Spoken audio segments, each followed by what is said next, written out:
How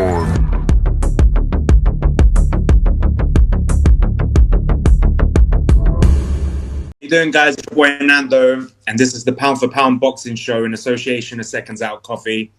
Today we got a very special guest, a man with a Cinderella story. The recently new IBO champion, Maxi Hughes, is going to today. You can get Maxi on. Now then, how's it going? How's it going, mate? You okay? Yeah, all good, mate. Yeah, I'm hoping to lose the Cinderella Man nickname and just show people I am actually this good now.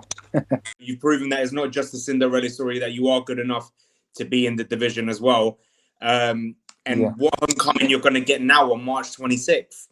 You know, back in Leeds in Yorkshire. Buzzing. Absolutely buzzing. How's it feel when you got offered that? Oh, I knew for a while that it was going to be on. That's my next fight. We're going to be. It was just a matter of it being announced and getting an opponent. So now that we've got the show announced and I've got an opponent, Ryan Walsh, just puts somebody to focus on and really concentrate. So I'm buzzing with it, and it's been a great response to tickets. I got my tickets yesterday, and it'll not be long before they're pretty much all sold. I had a message of Josh this morning saying, have you got any spare 60s? Because he's sold his 60s already. So I think the show will be pretty much sold out. So it's been a great response, and people are excited, not just for my fight, obviously the main event with Josh's fight. So it's just going to be a good night all around. Of course, and what a way for a homecoming. You know, last year you capturing the IBO title against a very dangerous, hard-hitting Straffon who, by the way, stopped James Tennyson in one round, and you put on a masterclass performance. Let's go back to that night. Just sum up the feeling when you heard him the new IBO champion. I knew all along that I was going to do it, and I was good enough to do it. I knew what would work on it, Jim. I knew what I had to do. It was just a matter of taking it from the zero pressure zone of the gym to taking it and doing it in front, on that big stage in front of all those people. It sounds easy to do, but to remain focused and calm despite all that's going on around you. I'd managed that, and I'd visualized it, said I was going to do it, and it was just a matter of going out and delivering it. But yeah, when my hand did get raised, and a brilliant feeling, especially in my previous 3 fights to that, was all behind closed doors. So to do it back in, I had my mum, my mum, a bit of a doubter of mine. She's like, when I'm selling tickets were going well, and obviously it were a big show. She says, "Do you think you're going to be able to do it in front of all them people? Because you're used to doing it behind closed doors." Says, "Yes, Mum. Thanks for your confidence, but I will do it." And you did, and now you get to do it in front of your home crowd, and what an amazing opportunity against a man you know very well, Ryan Walsh. And what dangers does Ryan bring compared to Liam? Because obviously, you said it in the press conference. Some say, despite the loss, you are the man to retire Liam Walsh. So what's the difference between Ryan and Liam? What dangers does he bring compared to Liam? Slightly different style. Obviously, Ryan is shorter. So he's going to be looking to explode in, and the most dangers that Ryan brings is he's got absolutely nothing to lose and everything to gain. So, he's got no pressure like I had with Straffon. I wasn't expected. A lot of people in the hotel, so I was told, the fight hotel. I didn't stay in the hotel, but Coog and Cassius were telling me, the general talk around my fight, that people are happy for me, but they don't think I'm going to see the final bell because Straffon's so dangerous and such a big puncher. So, it's nice knowing I've proved a lot of people wrong. But again, I had nothing to lose. That's what people was expecting of that fight. So I just had to go in and enjoy myself and do what I do. And I got that win, and that's the sort of mindset I'm sure Ryan will be going in with. I seen a poll, I think after the press conference, a vote to see who wins the fight between myself and Ryan. and it was 75% voted for me. So it's going to be a change for me going into the fight as such. You know, I guess a favourite and somebody expected to win. So, like I said in press conference, it's down to me to make sure that my mindset's right. You know, I won't give in, and I won't have, you know, just to take my eye off the ball like we've seen recently with Teofimo Lopez. Kambosos took his eye off ball after a big performance beating Loma, and it backfired. So I won't fall into that trap, and I won't allow that to happen to myself. So I'll remain as though I'm the underdog in my own mind, so that I make sure I perform, and I'm hungry going into that ring, and I make sure that I get that win. Yeah, I echo that. You know, when a fighter goes in there and he's got nothing to lose, he's the most dangerous fighter. And I'm glad you brought up Kambosas because, you know, Teofimo had everything to lose that night and Kambosas didn't, to be fair. So, and you saw the performance that he put on. Now, straight after that, you know, Lee Eaton was tweeting and saying, if you're having a homecoming in Australia, Maxi Hughes will step in for that. What I want to know is, was there ever any contact between the teams, or was there any talk with Eddie Hearn even till now? Because we don't know if he's fighting Loma. We don't know if he's fighting Haney. We don't even know if he's fighting yet. So was there ever any talks between the teams for you to step in and fight in Australia?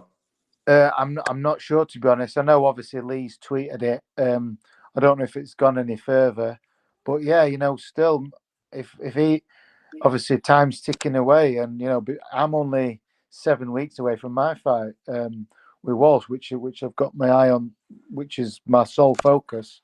But obviously, Kambosos was saying he's going to sell out the stadium in Australia, which, you know, you need a bit of time to do that. So again, beat Ryan Walsh, I'm in that mix again to be considered for them fights. So, you know, these top guys, Loma, Haney, whatever the struggle in negotiations is, they won't have that with me, because I'd be the hungry challenger to Kambosos. So I'd be just grateful for the opportunity to go and, you know, take them belts. So if that's an opportunity, I'll be taking it with both hands. So, but no, to your question, no, not that to my knowledge there's been any talks from our side anyway. So we'll just have to focus on Ryan Walsh. You know, he's got my full attention.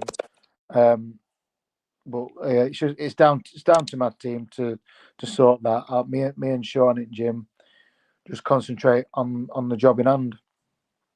Of course, and beating Ryan Walsh will open the doors for these big fights, like you said. And you know, there's always that argument: who is undisputed, who is the WBC champion? Some may say Haney is, some may say Kambosas is the undisputed.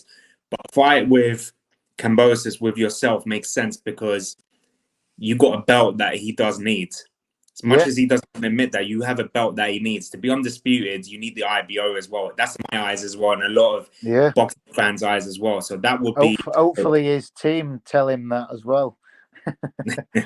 But yeah, you know, the IBO gets some stick, but I'm very proud of it being the IBO holder.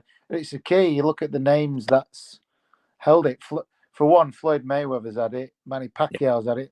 You know, there's so many big giants of the boxing world who's had this belt. So I don't know why it seems to get some stick, but I'm the proud owner of the lightweight one, and hopefully that's my key to getting these big fights. I know it nearly came off with myself and Devin Haney last year. Listening to his dad, they respect the IBO, and it's a belt that they would like to add to his collection. Obviously, at WBC to mine. And we did get an offer through for Haney, which I agreed to, but with the Garcia Diaz fight falling through, Diaz a bigger name than myself, so no, fair enough. But I know I'm considered for them type of fights, so as long as I keep doing what I'm doing, keep improving them, there's no reason why I can't get any of them fights. Of course, 100%. As a boxing fan, and seeing as you are one of the champions, so you have a right to give your opinion. Let's say Kambosos versus Loma. Who will win that? Can Loma go to Australia and take those belts back?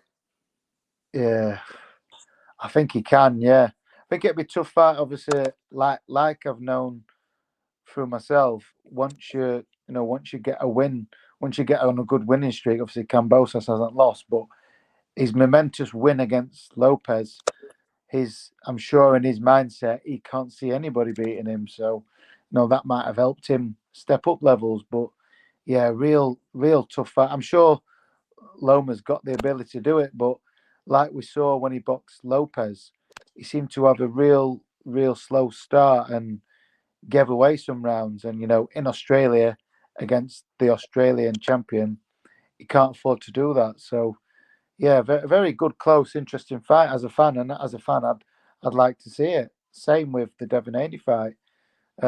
See who's the true undisputed. Who wins Fights that? as a fan that I'd like to see. I fancy Kambosos for that, especially if it's in Australia. But yeah, as a boxing fan, the fights that I'd like to see myself.